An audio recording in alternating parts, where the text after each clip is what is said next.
Question for you. Would you pay thousands more than anyone else in the world just to get your hands on a Bitcoin? Well, that's exactly what they're doing in India. Find out why. Welcome to the Daily Forkast, February 23rd, 2022. I'm Angie Lau, Editor-in-Chief of Forecast, covering all things blockchain. So you know about Korea's kimchi premium on Bitcoin's price, right? Currently about 2.4%.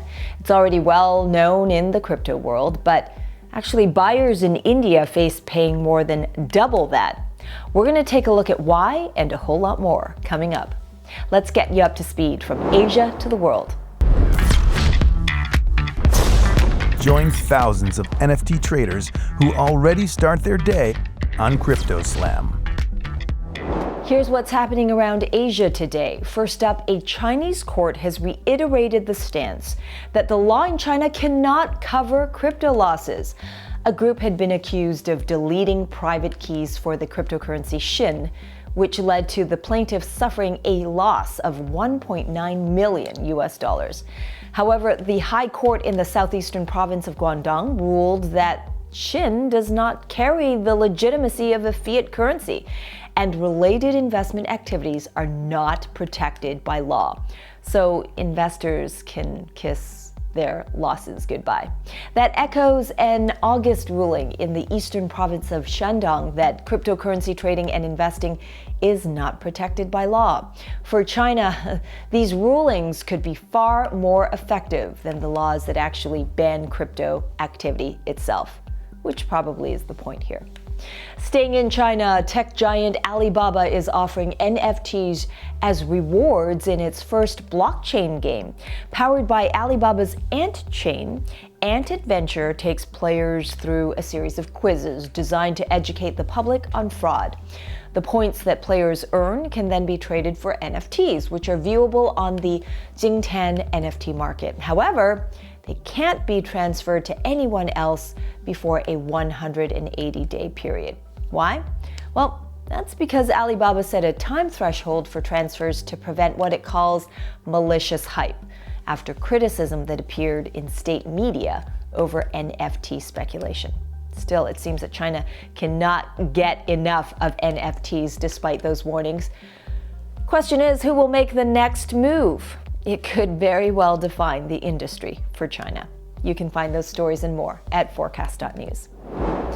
Over in India, investors are paying a hefty premium of around 5% when buying Bitcoin compared to the global average. Why?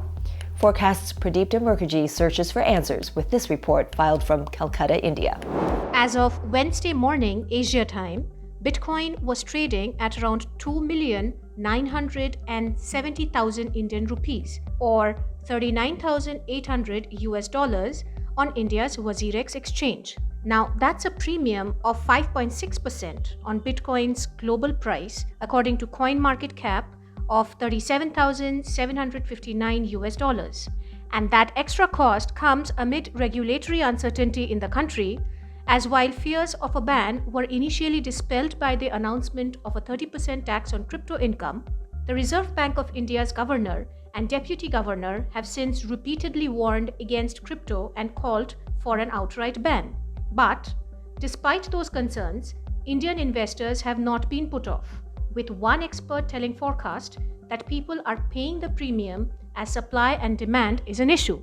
So it's a matter of liquidity, right? So like a international exchange like a Binance has customers across the world, right? So they have larger supply chain. So their prices might be a little better than what Indian exchanges are offering. However, while the cost is more for buyers, Behra says that the premium works both ways. You have to see that when you want to sell also, it being high is beneficial to you, right? Because then you can sell at a higher rate as well. Exchanges are hoping that more clarity and certainty over crypto regulations will help expand integration with global markets, and that may flatten out the price discrepancies in future.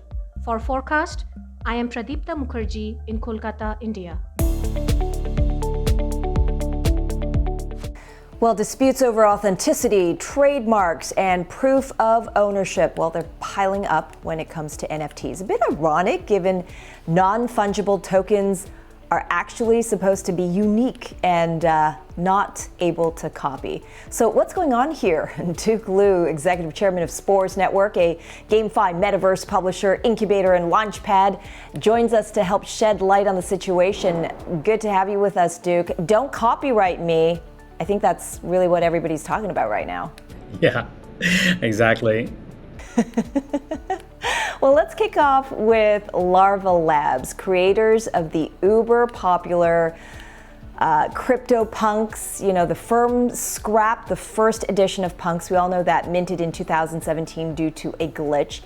And those recently kind of reappeared and were sold even as Larva Labs claimed them not to be official CryptoPunks. What are we seeing here?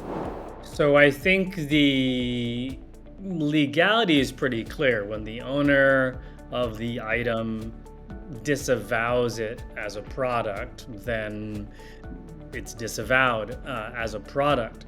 Now that doesn't stop the product from having some base value. Think of the US Mint minting bad copies of coins, and it's not officially sanctioned, but it is a coin that exists, and depending on its limited availability, exists in the collector ecosystem. But the trickier question is, even if it was, you know, there was a clear legal precedent, does it stop a certain type of collector, you know, valuing that asset as, you know, a tenth of the real value of CryptoPunks, right? They're gonna have to figure it out, but probably somebody is thinking it's worth something, someone values it, but to your point, it is a very gray, if not black market. But meanwhile, and on the rise, let's talk about sneakers here. An online sneaker retailer has drawn Nike's ire for launching NFTs called Vault NFTs, which are linked to physical goods that it's reselling. And this includes NFTs of shoes with the swoosh. Now, this kind of raises questions about trademarks here, their boundaries and ownership. And how does this all kind of meet out in the NFT metaverse? I mean, that's such an easy answer.